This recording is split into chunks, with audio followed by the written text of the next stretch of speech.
quand tu es destiné à quelque chose, tu peux tourner en rond, en fait. Ouais, Tu reviens toujours là. C'est ça. Du coup, quand on est RSSI, c'est quoi ton quotidien? Ton rôle, c'est de superviser les systèmes qui sont installés dans ton entreprise. Et du coup, l'informatique pour toi, au départ, c'était une passion, du forcing, ou tu t'es retrouvé dedans par accident? C'est pas par accident, c'était une passion qui est née depuis la première. Moi, je pense pour nos jeunes frères, il va falloir en fait se préparer beaucoup ou avoir une bonne culture en informatique. Voilà. Quelqu'un qui est rentré dans le domaine comme moi, outil, que Internet soit ton ami, que YouTube soit ton compagnon de cheveux. N'hésite à rien, demande. Je ne vais pas te dire, voilà, il faut tel outil de pentest, tel solution. Non. Il faut comprendre le métier. La personne qui a suivi la formation, lui connaît dans sa formation. Il sait déjà qu'est-ce qu'il faut. Voilà. Tu lui dis, fais-moi juste pentest, tu te dis, voilà, il faut tel outil. Il le sait. Ça, tu n'as rien à apprendre à ce monsieur-là. Mais quelqu'un qui est arrivé nouvellement dans le domaine, il faut qu'il apprenne, il faut qu'il se mette à jour. Pour se mettre à jour, il n'a pas un parti. Tape juste sur Internet, tape sur YouTube. Voilà, formation RSSI. Sur le circuit. Pour moi, que juste Internet. Internet est ouvert. Nous vivons à une époque où la donnée est devenue le nouveau pétrole. Les décisions, les politiques publiques, les services aux citoyens, tout repose sur les données fiables et sécurisées. Mais plus la donnée prend de la valeur, plus elle attire la convoitise. Alors, comment assurer sa protection dans un monde où tout est connecté? Derrière cette mission, il y a une équipe, des responsabilités, un engagement, mais surtout un profil stratégique qui joue un rôle déterminant. Le RSSI, garant de la sécurité, de la conformité et de la résilience numérique d'une organisation. Quel est le quotidien d'un RSSI au sein d'une entreprise, mais surtout d'une administration publique? Quels défis rencontre-t-il et comment réussit-il à conjuguer exigences techniques, budget et contraintes institutionnelles? Bienvenue dans ce nouvel épisode de MCA Cyber Talk, le podcast où nous parlons de la cybersécurité sans filtre. Aujourd'hui, nous partons à la découverte d'un métier avec Marlin Ogunlola, responsable de la sécurité des systèmes d'information au sein du ministère du Cadre de Vie et des Transports du Bénin. Accrochez-vous car ce que vous allez découvrir risque de vous surprendre. Et ça commence juste après ceci.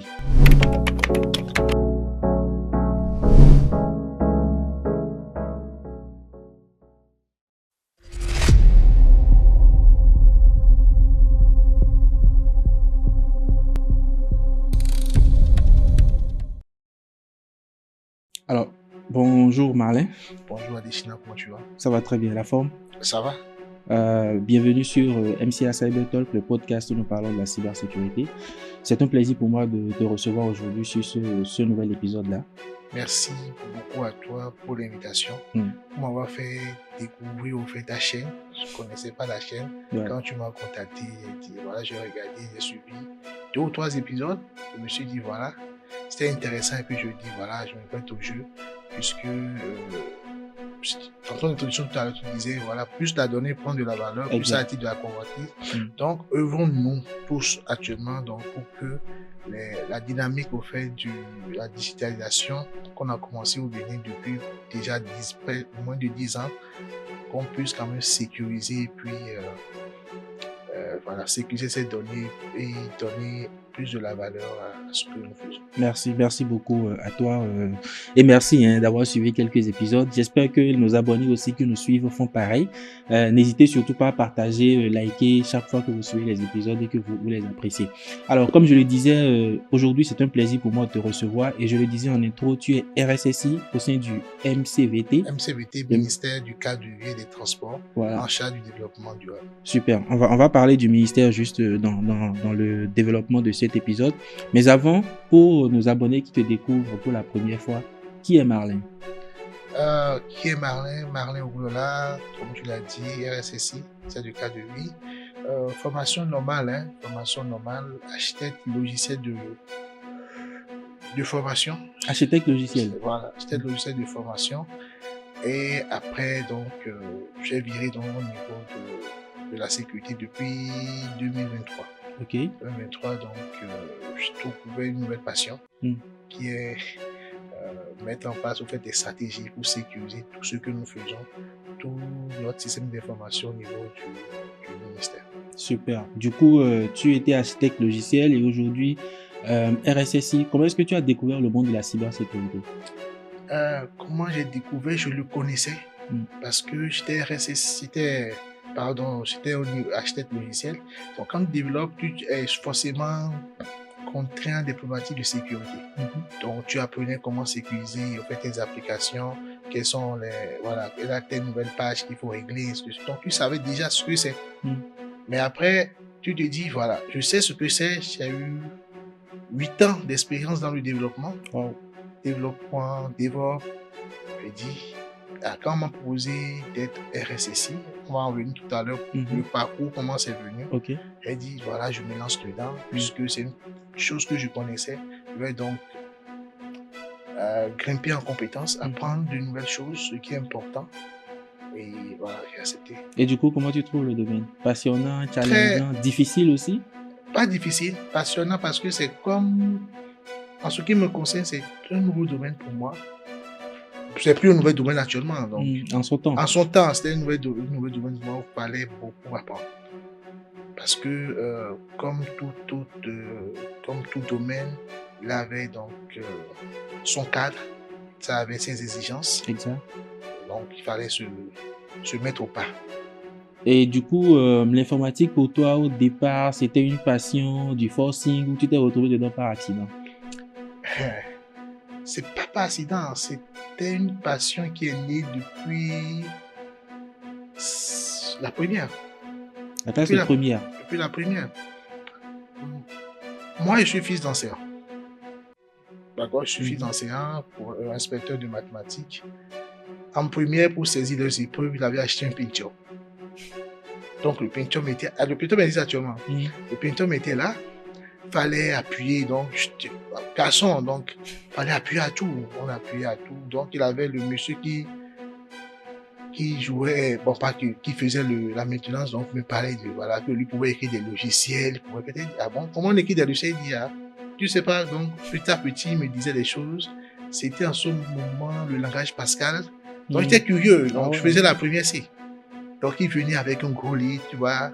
Donc, on faisait les prints, les trucs. J'étais content. Donc, pendant les vacances, donc, j'étais à côté. Donc, voilà. Donc, c'était venu comme ça.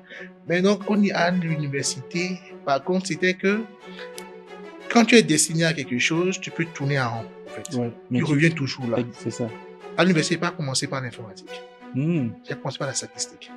Ah oui. Où ça? Eniam, Bégamin. Ok. J'ai commencé par la statistique. Et du coup, de la statistique, tu passes à l'informatique? Oui, voilà. De la statistique, je pense que de la statistique, je passe en informatique. On sera en deuxième année, non? Ok. Je passe en informatique en deuxième année. Parce que je trouvais ça plus intéressant. Tu trouvais l'informatique plus intéressant que la statistique? Parce que en première année, qu'est-ce qu'on disait? Tout ce qu'on avait donc la statistique, c'était la mathématique, c'est normal. Donc, papa mathématicien, t'obligeais, donc c'était normal d'aller faire donc la statistique. Donc, je dis, voilà, c'est les maths. Après, on te dit, il faut utiliser tel logiciel, il faut programmer telle chose. Il y a des fichiers. C'est pas ce que je faisais, voilà, au secondaire, là, c'est pas ça. Ouais. Donc, je vois des gens qui font IG, informatique de gestion. Je dis, c'est plus intéressant, là. Les tables, ils faisaient ils appelaient ça mairie. Donc, il y avait des amis qui faisaient ça. Donc, voilà, je me suis arrangé. Je pense que j'ai changé d'école, quelque chose comme ça. Oui, j'ai changé d'école, je suis allé faire HECF. Ok. Je suis allé faire HECF. Parce que quand ça a commencé, la passion a commencé, je ne suivais plus les cours en première année de statistique. Donc, je suis allé à HECF. Là, la passion s'est plus décuplée. Parce que les professeurs, eux, quand ils trouvent que tu es passionné, t'aides. Donc, j'ai connu vraiment d'excellents professeurs. Super. Et aujourd'hui, tu es responsable sécurité système d'information au sein Oui, du ministère du cadre de vie exactement.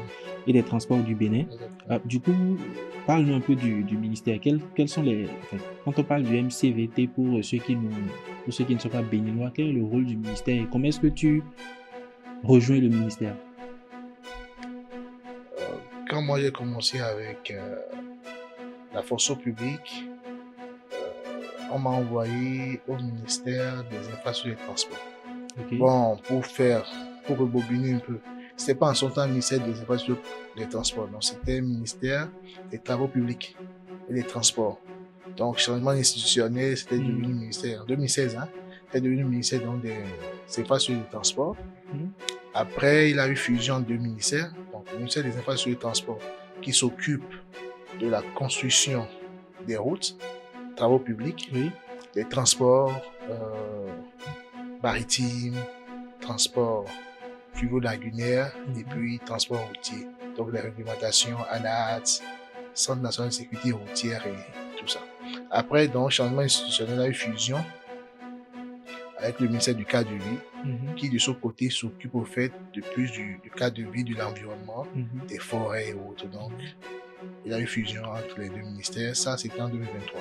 Ok. Et exactement, c'est en 2023 que je suis devenu RSSI. Super. Que tu deviens RSSI au sein du voilà. ministère. Du coup, comment est-ce que la cybersécurité intervient au niveau du ministère? 2023. Donc, nouveau ministère, il fallait refaire au fait certains tests.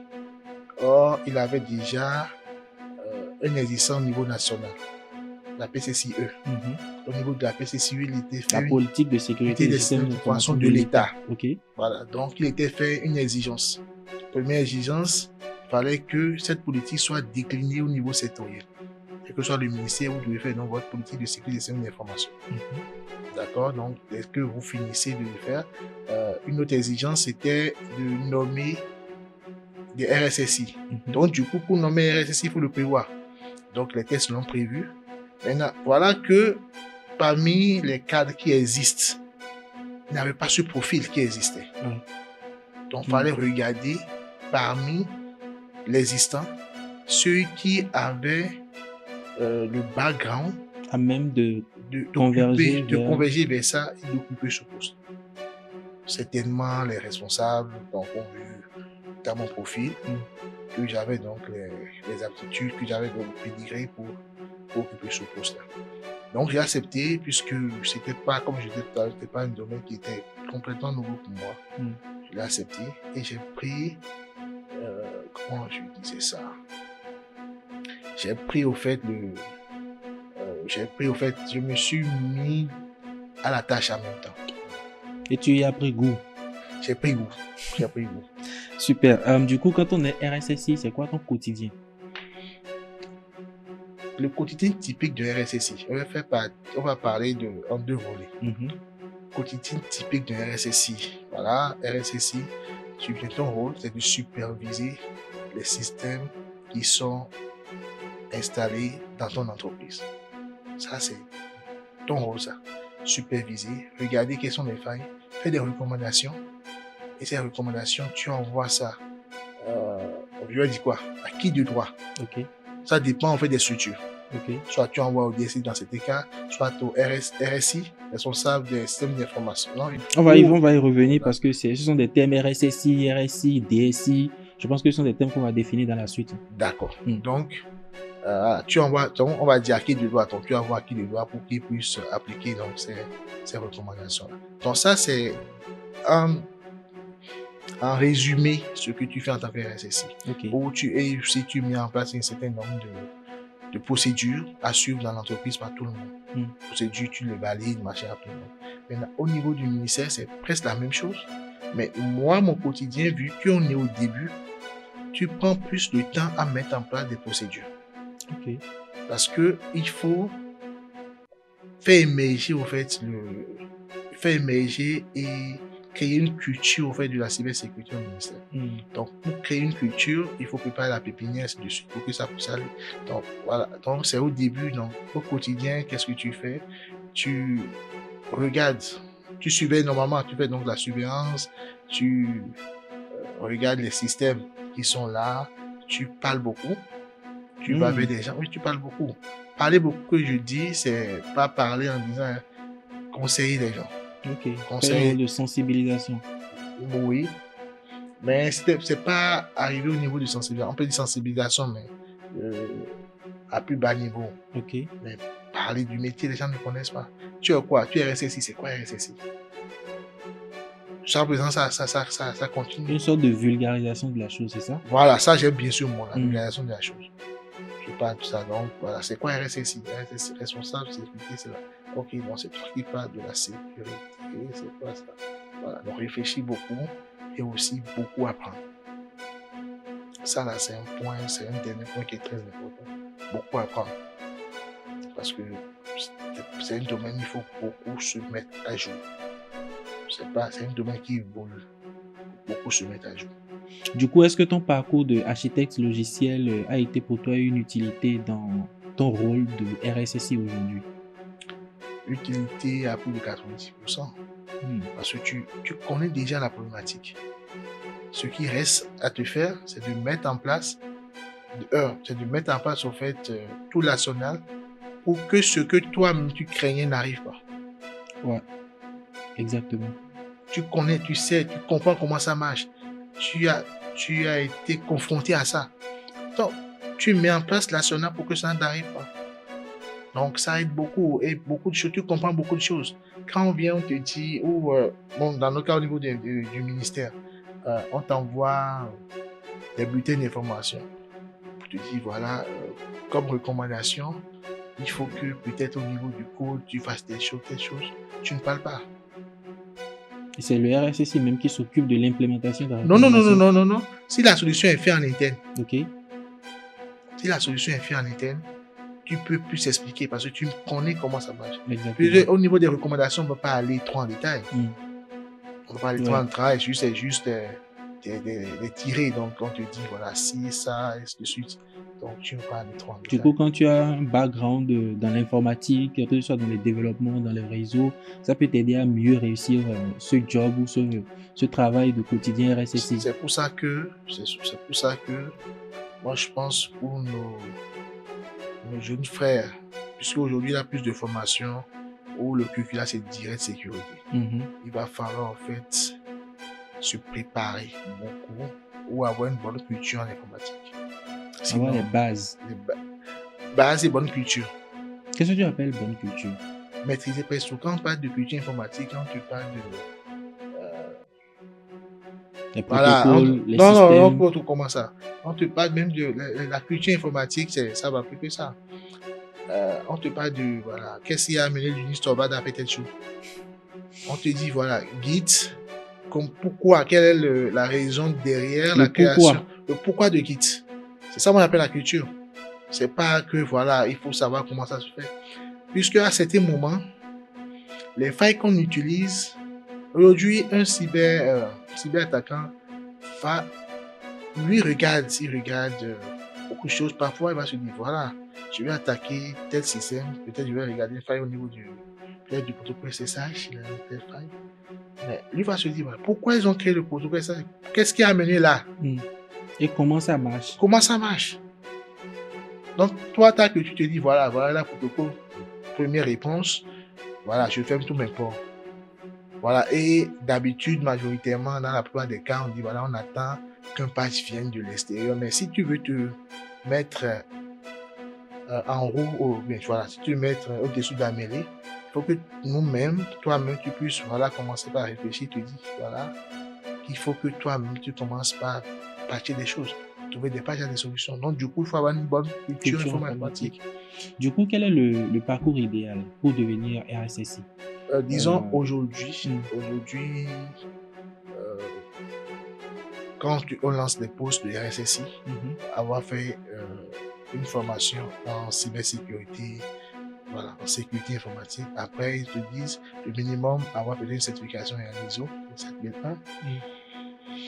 Après, voilà, peut-être qu'on connaisse pas mal de choses. Donc, je pense que la base déjà, c'est d'avoir fait la formation. Aujourd'hui, si on veut, s'il y a un poste à pouvoir te dire RSSI, c'est avoir fait une licence, une master en sécurité à la base. Après, on te dit minimum avoir un ISO. Après, ça dépend. Donc, on peut te dire, voilà, les CEH peuvent commencer par augmenter. Ça dépend de l'entreprise qui recrute. Mais est-ce que tu penses qu'il faut avoir un parcours au-delà des formations avant d'aller vers lui? Parce que le poste de RSSI, c'est aussi stratégique. Est-ce qu'il faut avoir un parcours technique avant de switcher vers ce volet stratégique de la chose? Parce qu'il faut être tout le temps dans la gouvernance, la gestion des risques. Est-ce que quelqu'un qui a un parcours technique a plus d'avantages ou de réussite dans le domaine que quelqu'un qui n'a jamais fait de la technique et qui, du jour au lendemain, a voulu switcher vers la cybersécurité, décide de faire des formations pour devenir RSSI? Non, nous autres, ce qui a été notre avantage, c'est parce que nous avions fait déjà un parcours. Donc, nous n'avons pas suivi au fait le cursus normal. Mais par contre, quand tu regardes le curriculum de formation des écoles qui proposent des formations en sécurité, tu vois, tout le background est mis dedans. Donc, en première année, forcément, je pense que c'est première année, je pense qu'ils ont une étude de programmation, ils ont une étude de base de données. Ils ont beaucoup de choses, hein. Ils ont des trucs ils ont des cours en système. Donc, tout ce que nous, on a pris du temps pour apprendre dans d'autres types de formations, eux le font. Donc, ceux qui mettent en place ces curricula-là savent déjà les exigences, ils connaissent les exigences. Donc, dans le parcours, ils te disent, voilà, il faut ci, il faut ça. Même, faire un tour sur Open Classroom, le parcours sécurité, tu vas voir, il y a beaucoup de formations de programmation, beaucoup de formations de C qu'ils ont mis derrière. Donc, c'est beaucoup de ces formations-là qui, quand tu suis ce parcours-là, c'est intéressant. Donc, tu vas voir, quand tu suis ce parcours, tu te dis, voilà, c'est les exigences en réalité. Tu dis, pour être responsable. Ils ont un parcours responsable en sécurité, ils ont un parcours RSSI. C'est ça. Ils ont un parcours RSSI et ils mettent ensemble tout le background nécessaire. Donc, ce que je disais, programmation, système, base de données, réseau, voilà, etc. Avant maintenant de parler maintenant des normes. Super. On parlait du RSI. Oui. C'est quoi la différence? RSSI, RSI, DSI, entre ces termes-là? Et là, c'est une structure. Avant, on parlait de chef service système informatique. SI. Ok. Mais après, la dénomination a changé. Responsable des systèmes d'information. Ça, c'est un peu comme ça dépend de la taille de la structure. Ok. Responsable des systèmes d'information, ça dépend de la taille de la structure. Mais pour faire le parallèle, RSI, responsable responsable système d'information. Voilà, en fait, doucement, hein, ça trompe. Bien voilà, sûr. Ça trompe. C'est juste la sécurité qu'il y a au niveau du RSSI. Donc, responsable donc, des systèmes d'information, c'est comme au fait le DSI dans les structures. C'est comme le DSI. Mais par contre, l'autre, on a ajouté un S pour la sécurité, c'est carrément à part. Il n'y a pas un parallèle entre RSSI et RSI. Pas du tout un parallèle. Ok. Tu évoquais le DSI à l'instant. Du coup, dans la hiérarchie, c'est que le RSSI a comme supérieur hiérarchique direct le DSI. Il y a beaucoup d'écoles pour ça. Il y a beaucoup d'écoles. Le RSSI, son rôle, c'est de regarder ce qui est implémenté dans la société, dans l'entreprise, en termes de système d'information, de s'assurer que ces systèmes d'information sont résilients et assurent la sécurité de l'information. Mais une école dit, mais c'est quelqu'un qui doit faire ce genre d'assurance-là, de ce qui est fait. Est-ce qu'il faut qu'il reste sous le DSI? Or, est-ce qu'il reste sous le DSI? Est-ce qu'il faut qu'il reste sous le DSI à cette école? À d'autres écoles, vous dites non, mais comme c'est des postes qui sont appelés à travailler ensemble, il faut que les deux soient dans le même corpus. Ok. Mais après, l'important, c'est pas qui est sous. C'est pas la hiérarchie qui est importante. C'est pas la hiérarchie qui est importante. C'est la collaboration. La collaboration. Et justement, puisque l'objectif, c'est la même. Sécurité. Ouais. Des systèmes d'information. le DSI, lui, implémente des solutions. Mais lui, tu ne peux pas implémenter des solutions, on est jugé parti et tu dis voilà. Le RSSI implémente les solutions. Non, le DSI, lui, implémente des solutions. Ok. Il digitalise, il met en place les stratégies, il définit la politique. Voilà. Ok. Mais le RSSI, lui, à côté, lui vérifie si ce qui est mis en place respecte les normes de sécurité. Voilà. D'accord. Du coup, quelle devrait être selon toi la meilleure relation entre RSSI, DSI avec les autres profils de l'entreprise? Non, on a déjà répondu à ça tout à l'heure. C'est juste la collaboration. L'objectif est le même, mais c'est l'entreprise. Okay. C'est la bonne marche des choses. Donc, il n'a pas à faire ce que j'évite de dire ce mot. Un truc de rivalité. Un truc de rivalité. Parce que quand tu regardes, tu sens vraiment un truc de rivalité.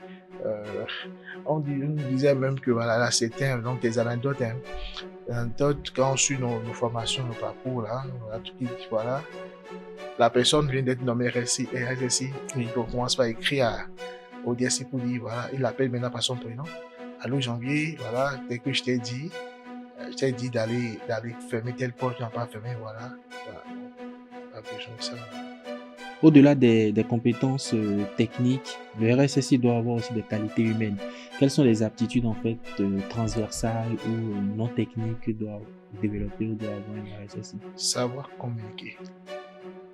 La communication. La communication, savoir communiquer. Le rôle du RSSI, non seulement pour ceux qui m'ont suivi vont penser que c'est plus la relation technique. Non, mais au-delà de ça, tout vecteur d'attaque, c'est l'humain dans l'entreprise. Le RSSI, l'un des principaux rôles qu'il doit faire, c'est la sensibilisation. Donc, savoir communiquer. Savoir beaucoup communiquer, savoir passer son information. Moi, je trouve que c'est une des meilleures techniques que une des meilleures aptitudes que doit avoir un RSSI, savoir communiquer. Même quand tu découvres au fait certaines choses, savoir communiquer. Il a mis en place une procédure de mot de passe. Il remarque quand il fait son check-in que cette procédure n'est pas suivie, n'est pas respectée ou n'est pas implémentée dans une solution. Il faut qu'il apprenne à communiquer. À dire, voilà, c'est pas bon, voilà, qu'est-ce qu'il faut faire.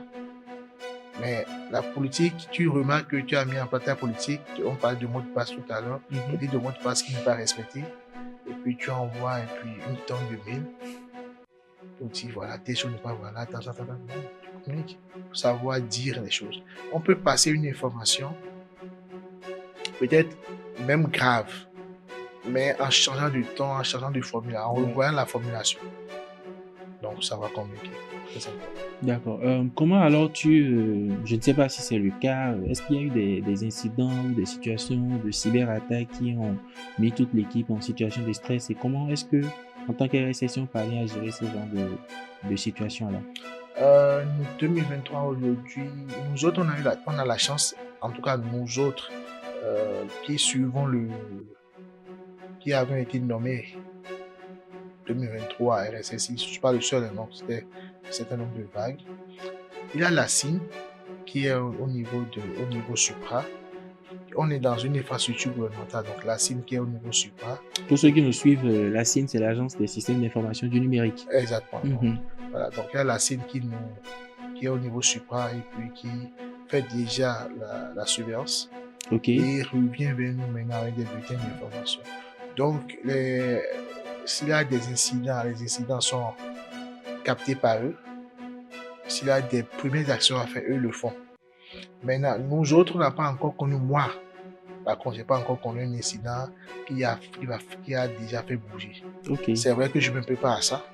Ouais. Je me prépare beaucoup à ça. Vraiment avoir un incident de type, voilà, un système critique. Vraiment attaqué. Qui a attaqué et qui met en main en fait toute la structure où il faut trouver une solution de voie de contournement, regarder le nombre de procédures, tester et éprouver au fait les procédures qu'on a mis en place. Tu sais, dans la préparation de cet épisode-là, j'ai j'ai lancé un petit sondage au sein Ok. de ma communauté Ok. pour avoir d'autres questions aussi de ceux qui sont dans le domaine ou ceux qui Parfait. viennent fraîchement d'obtenir le poste de RSSI, pour D'accord. leur dire si vous avez en face de vous un RSSI, qu'est-ce que vous aimeriez lui demander. Et dans le lot, j'ai eu des questions. Je vais essayer il y a eu plusieurs questions, mais je vais te poser les plus pertinentes. Et dit plus spécifiquement dans le cas d'un pentest sur une application web. Comme tu l'as dit, il peut arriver de développer des solutions spécifiques pour régler tel ou tel problème. Voilà, S'il les arrive, applications métiers. voilà, s'il arrive qu'on décide de faire un audit sur cette application web et qu'on découvre des failles, des vulnérabilités, qui corrige les failles? La personne qui corrige les failles, c'est l'équipe technique de la DSI. Ce n'est pas le RSSI. Donc le RSSI, lui, son rôle, c'est pas de corriger, c'est pas de patcher une solution. Son rôle, c'est de remonter au fait la faille. Ok. Donc, quand tu fais un pentest sur une solution, tu trouves les failles, tu fais dans ton rapport, tu envoies. Tu dis voilà, sur telle application, là, tes failles, il faut qu'on corrige les failles. D'accord. Donc tu envoies, comme j'ai dit, tu envoies à qui du doigt. Ça dépend de la situation. Ouais. Donc nous, au niveau donc, du ministère, soit c'est un prestataire de service qu'on a pris pour remonter l'information pour le service qui corrige. Et vous assurer au fait que la solution soit complètement safe avant de le mettre en production. D'accord. Une autre question, en termes de campagne de sensibilisation, comment est-ce que tu fais? Quels sont les sujets à traiter? Comment tu choisis les sujets en fonction de la cible? Je vais prendre le cas du ministère spécifiquement. D'accord. Nous autres, quand on a commencé, il fallait faire découvrir la cybersécurité aux gens. Il fallait communiquer qu'actuellement, au ministère, il y a un responsable de la sécurité des systèmes d'information. Donc, premièrement, on a parlé de la cybersécurité. D'abord, on a dit, parlons de la cybersécurité à tout le monde. Donc, on ne connaissait pas. Voilà, c'était un thème qu'on a développé sans connaître au fait la cible. Donc, mais qu'on adaptait. Donc, on faisait, donc chez nous, au niveau du ministère, nous avons des directions départementales. Ok. Donc, on allait au niveau des directions départementales, on faisait des équipes. Ok. On va au niveau des directions pour dérouler le thème. Donc, on parlait de tout ce. Premièrement, l'année là, on a dit, en 2024, on a dit, voilà, qu'est-ce que vous connaissez de la cybersécurité? Les gens parlaient donc de. Et ça, c'est au niveau des départements, ça. Des départements, même à Cotonou. Donc, on fait la Cotonou qui est là pour nos collègues qui sont à Cotonou, nos collègues qui sont au niveau déconcentré. On parle de là, non? Premièrement, on a fait donc un rapport. On s'est dit, voilà, on a fait le sondage. Les gens, le niveau, c'est pas bon. Donc, l'année N+1, on a dit, voilà, on parle de la protection des données. Voilà. Puisqu'on ne connaissait pas, donc parlons de la cybersécurité, on mettait un tout dedans. On parle de cybersécurité, toi, tu sais que c'est un tout. On a mis un tout dedans, donc voilà. Donc, quand on a vu vraiment la niche qu'il faut toucher l'année N+1, on a touché donc la protection des données. Donc, on est allé au niveau de la protection des données. Le thème, ça nous vient, le thème à dérouler, ça nous vient quand on va sur le terrain. Ok, donc il faut un travail de terrain. Voilà. Quand on finit à chaque... quand on forme des équipes, là, chaque chef d'équipe qui produit son rapport, je lis le rapport pour voir qu'est-ce qui est ressorti. Les questions des participants. Donc, les questions, tu dis, voilà, il a ce défaut-là. Donc, la dernière question, il dira, parlons de la protection des données. Donc, on a parlé de la protection des données. Et comme moi, j'avais déjà un plan d'action, je sais que mon objectif, c'est de mettre en place la charte d'utilisation des systèmes d'information. Donc, dans mon thème, dans le thème développé, il y a glissé ça dedans. Ok. Parler, qu'est-ce que la charte? Protection des données et charte, c'est lié. Donc, qu'est-ce que la charte? Donc, l'année N+1, l'année, là, on a fait 2024. Donc, 2025. 2025, on a traité de la protection des données. Je sais qu'en 2026, je parle donc de la charte d'utilisation et on va vers la signature en fait, de la charte d'utilisation des RSI. Comme ça, le terrain est... J'ai balisé le terrain et j'évolue. Donc, pour choisir les thèmes, c'est plus le terrain. Puisque soit, tu ne peux pas te dire que comme dans les cas, d'habitude, tu as fait une enquête, non, tu vas sur le terrain, tu déroules un thème, ça te permet d'écouter les gens. Donc, les gens, tu dis aux gens, qu'est-ce que vous connaissez? Quand on parle de ça, qu'est-ce que vous connaissez? Les gens vont te parler de ce qu'on connaît chez nous là. On te parle de ça, voilà. Donc, pour eux, c'est ça. Tu dis, non, mais ça va au-delà. Tu commences par leur donner des cas typiques, mais qu'ils ignorent. En fait, le truc arrive, mais qu'ils ignorent. Ah, ok, donc c'est comme ça. Même les trucs qui les arrivent sur Facebook ou voilà. Majoritairement, il y a un monsieur lors d'une de nos campagnes qui dit voilà, il a perdu son compte. On dit, tu as perdu ton compte parce que tu as fait tes choses. Elle dit oui, mais quelque chose est venu. Et puis lui a mis son mot de passe. Ça dit voilà, ça. C'était non, comment on appelle ça? Ah, c'est comme ça. Donc ça va dire le terme, on dit voilà. Maintenant, protection des données. Donc on cible donc sur une chat. On dit voilà, tu cibles une chat, tu as des responsabilités. Il y a certaines actions que tu ne peux plus faire. Ouais. Tu ne peux plus prendre une clé ailleurs pour dire c'est ta responsabilité. Du coup, pour ces campagnes de sensibilisation, est-ce qu'il y a des ressources sur lesquelles tu te bases pour préparer le contenu? Est-ce que le contenu sur un format spécifique, quiz, ou bien c'est juste des slides déroulés? Comment ça se passe? Pour les deux premières années, c'est format slide. Contenu, voilà, comme un cours normal avec des slides, tu as donc ton thème, tu as un plan pour dérouler ton thème. Ok. Alors, tu fais des slides, à la fin, il y a un quiz. Première année, je n'ai pas fait de quiz, je suis déroulé comme je t'ai dit. En 2024, c'était juste pour sillonner le terrain. En 2025, à la fin, on a fait un quiz qui s'est apparu très intéressant. Donc, les participants ont beaucoup aimé les quiz parce qu'à la fin, peut-être que c'est une première pour eux, je sais pas, j'étais vraiment étonné. À la fin, ils ont eu un quiz et puis il a la note à la fin, c'était vraiment intéressant. Et lors d'une campagne, dans une de nos directions, un directeur dit voilà, pour que je puisse envoyer telle personne en mission, il faut que la personne ait une note supérieure à 17. Oh. Voilà. Donc, là, ça crée une compétition interne pour pouvoir voir comment c'était juste dit dans la blague. Hein. Donc, voilà, mais ça crée une compétition. Du coup, aujourd'hui, par exemple, si tu dois donner une boîte à outils à un jeune RSSI, tu lui dirais quoi? Bon, un jeune RSSI, ça dépend. Il y a deux vagues. En tout cas, dans notre environnement, il y a deux vagues. RSSI, est-ce que tu as suivi la formation sécurité à la base? Donc, quand tu as suivi la formation sécurité à la base, tu as déjà dans ton curriculum des outils qu'il faut utiliser. Oui. D'accord. Donc, tu as déjà vraiment ces outils-là. Donc, toi, on ne t'apprend rien. Voilà. Quelqu'un qui est rentré dans le domaine comme moi, outils, que Internet soit ton ami, que YouTube soit ton compagnon de cheveux. N'hésite en rien. Moi, voilà, pour ceux de deuxième vague là que moi j'ai des outils, Internet et YouTube, n'hésite en rien, demande. Je ne vais pas te dire, voilà, il faut tel outil de pentest, tel solution. Non. Il faut comprendre le métier. La personne qui a suivi la formation, lui connaît dans sa formation. Il sait déjà qu'est-ce qu'il faut. Voilà. Tu lui dis, fais-moi juste pentest, il te dit, voilà, il faut tel outil. Il le sait. Ça, tu n'as rien à apprendre à ce monsieur-là. Mais quelqu'un qui est arrivé nouvellement dans le domaine, il faut qu'il apprenne, il faut qu'il se mette à jour. Pour se mettre à jour, il n'a pas un parti. Tape juste sur Internet, tape sur YouTube. Voilà, formation RSSI. Suis le circuit. Pour moi, que juste Internet. Internet est ouvert. Hein. Il n'y a pas une boîte à outils pour te dire, voilà, il faut tel logiciel demain. Non. Super. Du coup, on est en train de tendre peu à peu vers la fin. La fin, déjà. de cet épisode-là. En fait, c'est aussi un format voulu pour nos podcasts, qu'on soit concret, précis, qu'on aille directement à l'essentiel. C'était encore une fois un plaisir pour moi de te recevoir. Mais on va faire une projection sur 2026. Pour toi, quels sont les défis pour un bon RSSI en 2026? L'IA. Ah ouais. L'IA. L'IA.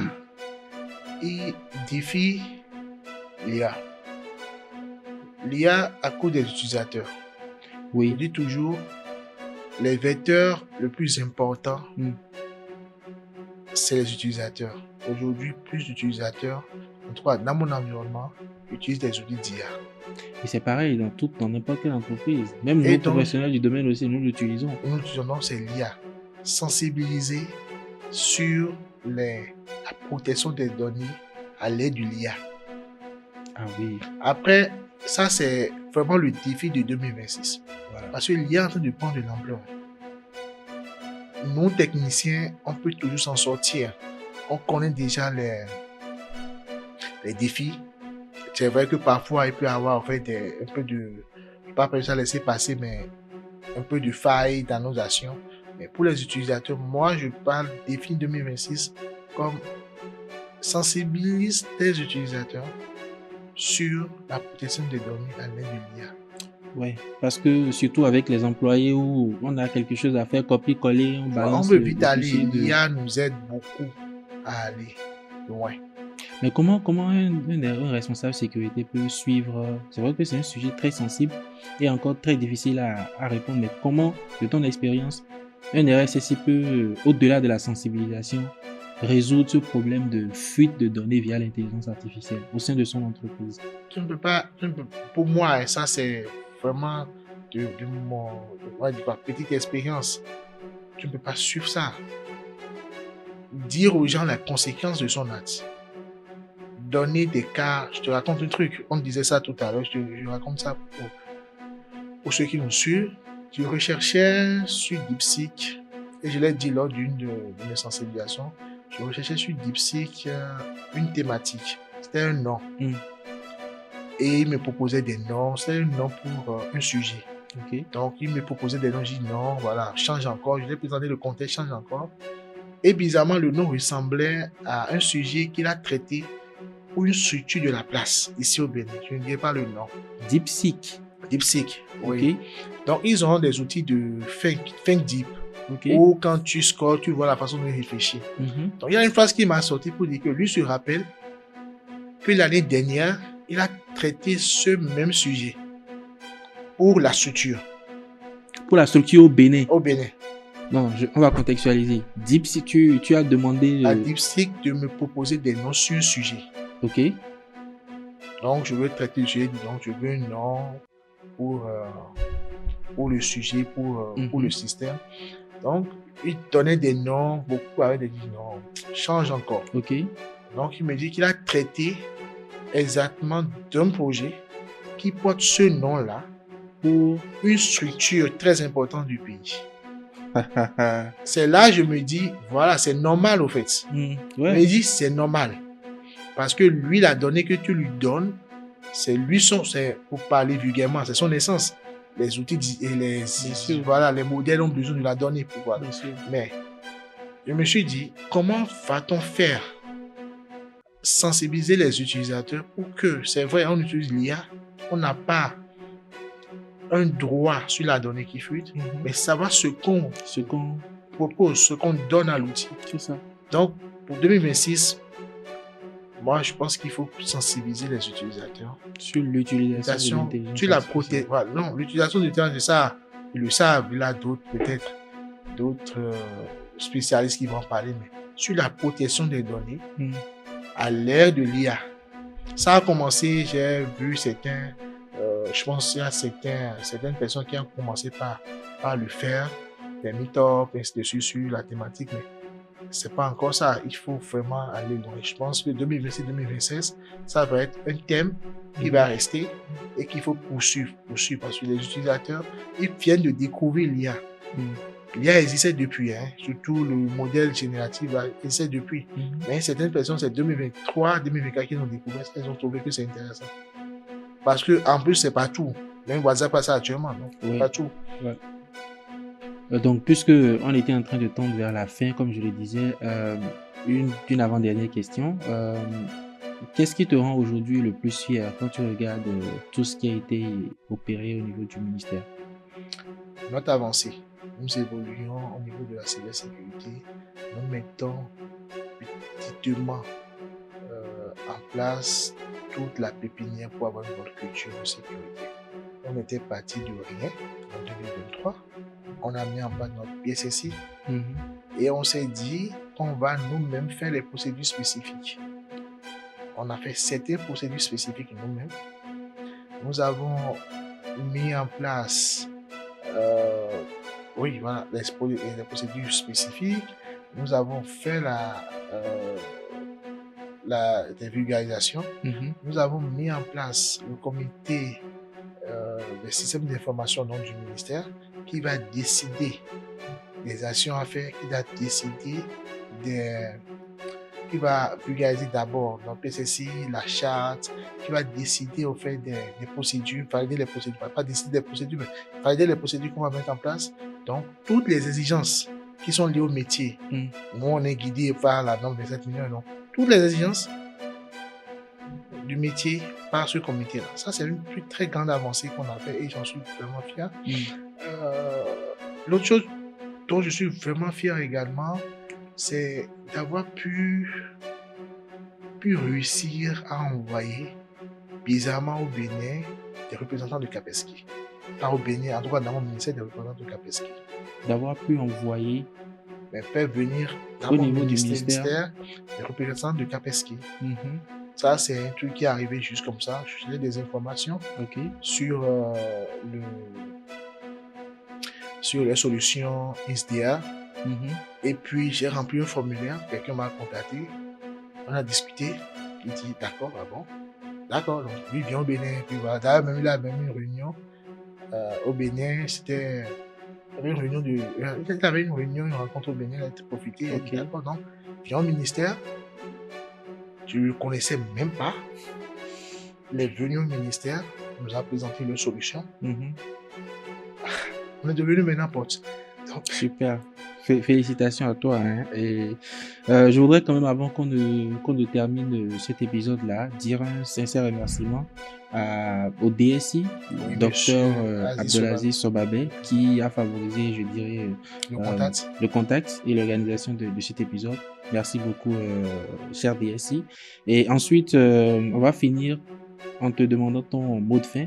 Mais avant, je voudrais quand même que tu dises un mot par rapport à cette initiative que j'ai eue et qui consiste à donner la parole aux professionnels du domaine pour parler de la cybersécurité, parce que le constat qui a été fait, c'est que nous ne parlons pas assez de notre domaine, ou peut-être qu'on le trouve trop technique et on ne sait pas comment le monnayer pour le faire comprendre à ceux qui ne sont pas du domaine. À travers cet exercice-là, je compte quand même faire vulgariser le domaine, sensibiliser autour des sujets qui sont tabous, qui sont difficiles à comprendre. Qu'est-ce que tu penses de ça? Est-ce qu'on en a besoin? On en a vraiment besoin parce qu'on a commencé au fait le parcours depuis 2016. 2016, il y a eu donc la dynamique. Après, la sécurité est rentrée dedans parce que tout ce qu'on a mis en place, il fallait assurer donc leur pérennité, donc mettre en place la sécurité. Mais il faut après donc parler aux gens, puisque les solutions qui sont mises en place, c'est des solutions qui sont pas pour nous techniciens, c'est pour des usagers non techniques. Bien sûr. Donc il faut leur parler donc de la problématique, donc de la sécurité, et du coup parler du métier. Si personne ne parle de ton métier, parle du métier toi-même. Si personne ne fait ta publicité, fais ta publicité toi-même. C'est ça. Donc, du coup, c'est une très bonne initiative. Moi, c'est une initiative que j'ai découverte donc, lors de notre mise en contact. Comme j'ai dit, j'ai écouté des épisodes, j'ai vu des collègues à moi donc venir sur la chaîne, partager leurs connaissances. C'est eux qui ont fait donc le Hacker Lab, qui ont parlé de leurs expériences. Donc, vraiment plaisir à écouter. Merci. Voilà, attention, c'est une initiative que moi j'encourage et dont je prends vraiment je dirais que je vais faire la promotion, partager sur mes réseaux. Merci beaucoup. Merci. Je profite en même temps pour te dire de regarder la caméra pour dire à nos abonnés de... Peut-être que c'est toi qui vas terminer l'épisode. Leur demander de liker, de commenter, de partager l'épisode afin de toucher le maximum d'audience. Là, je te laisse terminer l'épisode. Ok, chers téléspectateurs, si vous voulez faire évoluer la chaîne, les statistiques sont très importantes. YouTube, qu'est-ce qu'il fait? Il propulse au fait les statistiques, il propulse des chaînes qui ont de très bonnes statistiques. Pas seulement les vues, mais les likes, des abonnements. Vous voulez faire développer la chaîne. Vous voulez qu'on parle de notre métier, vous voulez qu'on parle de notre passion, abonnez-vous, likez et partagez sur vos réseaux. Merci. Merci beaucoup à toi, Marlène. Merci d'être passé sur ce podcast. Merci. Chers abonnés, on se retrouve pour un prochain épisode. Portez-vous bien.